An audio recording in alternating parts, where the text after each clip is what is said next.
नमस्कार दोस्तों, मैं मनोहर किशोर और मैं आज आपको जो है परिक्षेपण या वर्ण विक्षेपण बताऊंगा। देखिए ठंडी बहुत हो चुकी है भाई, तो ठंडी को देखते हुए हम थोड़ा जो है आगे बढ़ रहे हैं।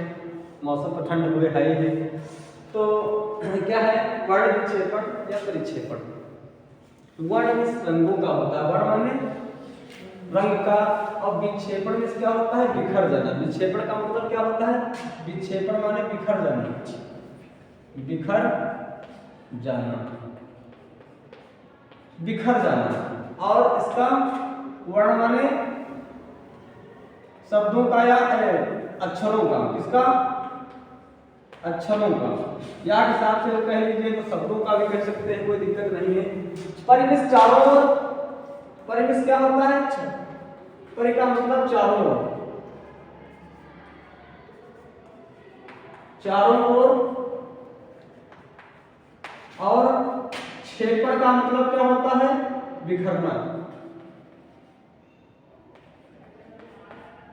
तो चारों ओर बिखरना, इसका भी अर्थ वही निकलता है कि चारों ओर बिखरना। इसका भी अर्थ वही निकलता है कि वर्णों का, अक्षरों का जो है बिखर जाना। अब बात करते हैं कैसे बिखर जाना, किस प्रकार से बिखर जाना। ठीक, तो जैसे कि हमने क्या ले लिया, प्रिज्म ले लिया। प्रिज्म हमारा त्रिभुजाकार होता है बेटा, बहुत सही तरीके से देख लीजिए। प्रिज्म कैसा होता है, त्रिभुजाकार होता है। कैसा होता है बेटा, त्रिभुजाकार होता है। इसका नाम दे देंगे हमने, मान लिया जो है ए बी सी, कुछ भी मान सकते हैं आप, मान लीजिए, कोई जरूरी नहीं है कि ए बी सी डी माने जाए। तो त्रिभुजाकार होता है जब इस पर हम कोई श्वेत प्रकाश किरण गिराते हैं। कैसी, हाँ, श्वेत प्रकाश किरण।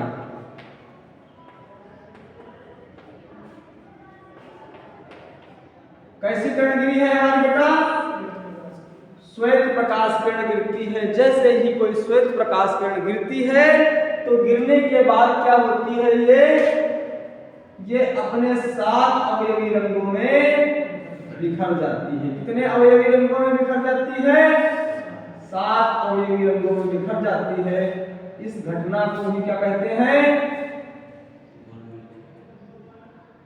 कितने जो है रंगों में बिखर जाती है, 7 अवयवी रंगों में बिखर जाती है। इस घटना को ही क्या कहते हैं, वर्ण विक्षेपण। क्या कहते हैं बेटा, वर्ण विक्षेपण। हाँ, जैसे बैनी, बैनी आ पी ना ला।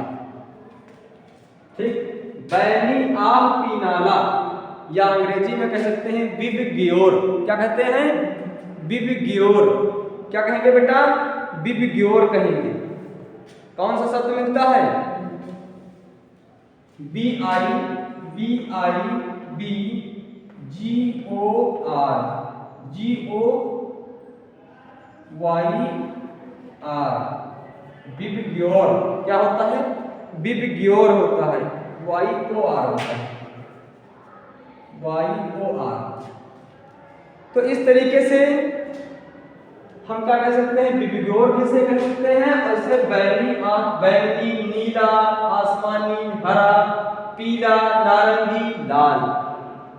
ठीक, कितने कितने कितने 7 खंडों में बिखर गई, 7 रंगों में। तो 7 रंगों में बिखर गई है एक श्वेत प्रकाश किरण। कौन सी, एक श्वेत प्रकाश किरण 7 रंगों में बिखर गई। तो इसी घटना को कहते हैं वर्ण विक्षेपण। परिभाषा देखिए कि जब कोई श्वेत प्रकाश किरण किसी प्रिज्म पर गिरती है तो वह अपने 7 अवयवी रंगों में बिखर जाती है। इस घटना को ही वर्ण विक्षेपण कहते हैं या परिक्षेपण कहते हैं। क्या कहते हैं, परिक्षेपण कहते हैं या वर्ण विक्षेपण कहते हैं। 7 रंगों के नाम, बैगनी, आम, पीनाला, याद कर लीजिए। बैंगनी, नीला, आसमानी, हरा, पीला, नारंगी और लाल। ठीक, सबसे ज्यादा तरंग दैर्ध्य किसकी होती है? लाल की होती है। सबसे ज्यादा तरंग दैर्ध्य किसकी होती है? लाल की। सबसे ज्यादा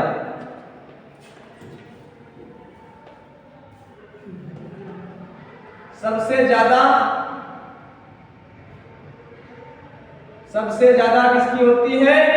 लाल की होती है। तरंग दैर्ध्य किसकी होती है? लाल रंग की। किसकी? लाल रंग की जो है तरंग दैर्ध्य क्या होती है? सबसे ज्यादा होती है। और बैंगनी रंग की तरंग दैर्ध्य क्या होती है? बैंगनी की जो तरंग दैर्ध्य होती है वो सबसे कम होती है। क्या होती है? सबसे कम। तरंग दैर्ध्य का मतलब चमकना। तरंग दैर्ध्य का मतलब चमकना। चमक बात की जाए तो बैंगनी की चमक क्या होती है? सबसे कम होती है।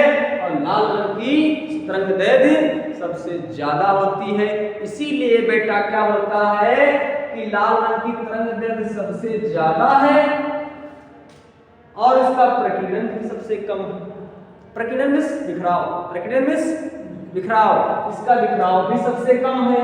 इसलिए जो संकेतक लगाए जाते हैं ना, उन संकेतकों में क्या है? लाल रंग का प्रयोग किया जाता है। लाल रंग के संकेतक लगाए जाते हैं। इंडिकेटर है जैसे, या कहीं जो है टावर वगैरह में ऊपर लगा देते हैं संकेतक, लाल बल्ब लगा देते हैं ना, तो लाल रंग का जो है संकेतक लगाया जाता है। क्यों? क्योंकि ये काफी दूरी से हमें दिखाई देने लगता है। क्यों? क्योंकि इसकी तरंग दैर्ध्य जो होती है सबसे अधिक होती है। बट इसका प्रकीर्णन क्या होता है बेटा? सबसे कम। प्रकीर्णन मींस बिखराव। बिखराव सबसे कम होता है। इसलिए जो है क्या होता है कि ये काफी दूर तक जो है दिखाई देने लगती है। और इसका बिखराव सबसे ज्यादा होता है। इसलिए जो है ये प्रयोग नहीं की जाती। इसकी तरंग दैर्ध्य कम होती है, फीका रंग होता है। तो बात हो गई हमारी वर्ण विक्षेपण की। अब वर्ण विक्षेपण की अगर देखा जाए तो कोणीय वर्ण विक्षेपण आता है इसमें। कौन सा आता है? कोणीय वर्ण विक्षेपण।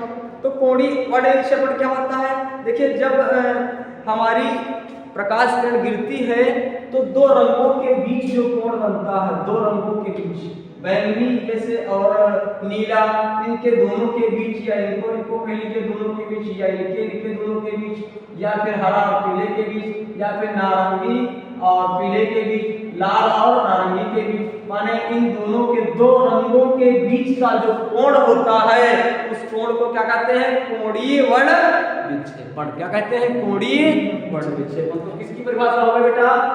कोणीय वर्ण विक्षेपण। तो कोणीय वर्ण विक्षेपण की परिभाषा क्या बनती है बेटा? फिर से एक बार देखिए कि दो रंगों के, किसके? इन्हीं दो रंगों के बीच निर्गत कोण को, निर्गत माने बना हुआ कोण क्या कहलाता है? कोणीय वर्ण विक्षेपण। कोणीय वर्ण विक्षेपण क्या कहलाता है? कोणीय वर्ण विक्षेपण। कैसा? दो रंगों के मध्य, ठीक, निर्गत कोण क्या कहलाता है? कोणीय वर्ण विक्षेपण कहलाता है। अब उसके बाद कोणीय वर्ण विक्षेपण क्षमता आ जाता है। इसमें क्या आ जाता है? हाँ, कोणीय वर्ण विक्षेपण क्षमता आ जाता है। देखिए एक ही जगह पर, हाँ इसे लिखते भी क्या है, देख लीजिए, कोणीय वर्ण विक्षेपण को थीटा से लिखते हैं। किससे लिखते हैं?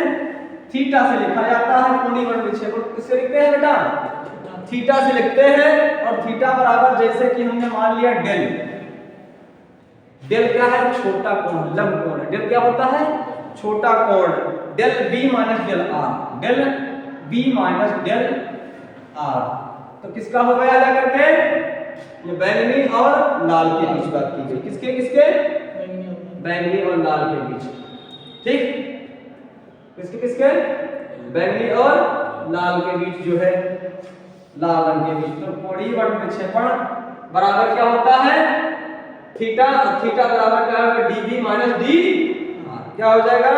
वो sorry, del B minus del R. क्या हो जाएगा? Del B minus del R. या फिर ये कह लीजिए कि थीटा बराबर, देखिए डेल बी, डेल बी अगर देखा जाए हमारा तो क्या सूत्र होता है? डेल बराबर n-1 इंटू ए, यही तो होता है। ठीक, विचलन कोण है ये कैसा कोण है? विचलन कोण है, छोटा कोण है। कैसा कोण है? छोटा कोण है, विचलन कोण है। और ये विचलन कोण जो होता है वो लघु कोण माना जाता है। तो इसलिए क्या हो जाएगा हमारा, मान रख देंगे इसमें, अगर इसका मान रख दीजिए तो डेल बी, यहाँ पर बी हमने ले लिया तो यानी बी हो जाएगा यहाँ पर, है ना। तो क्या हो जाएगा, मान रख दीजिए यहाँ पर, तो एन बी माइनस 1 और ये हो जाएगा ए माइनस, इसका भी लिख दिए इसी प्रकार से, यहाँ पर आर हो जाएगा, यहाँ भी आर हो जाएगा। तो क्या हो जाएगा, एन आर और प्लस हो जाएगा यहाँ पर देखिए, ठीक, +1 ब्रैकेट या माइनस रखते रहिए, बाद में देख लेंगे इसमें।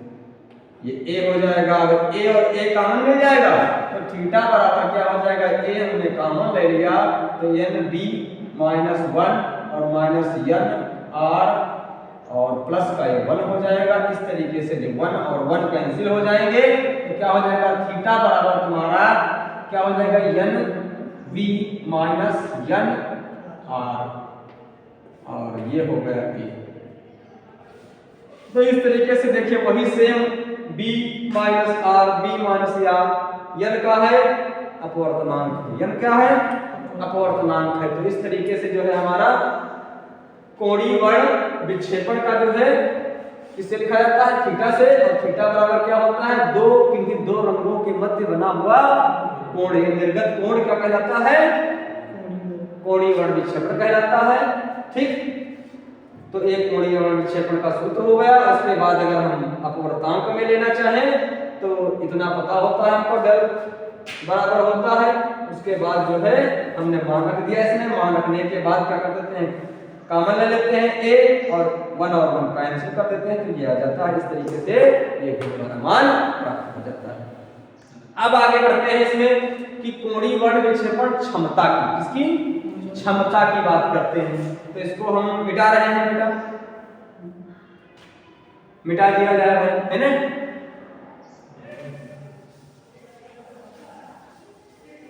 क्योंकि अभी सूत्रों का भी प्रयोग होगा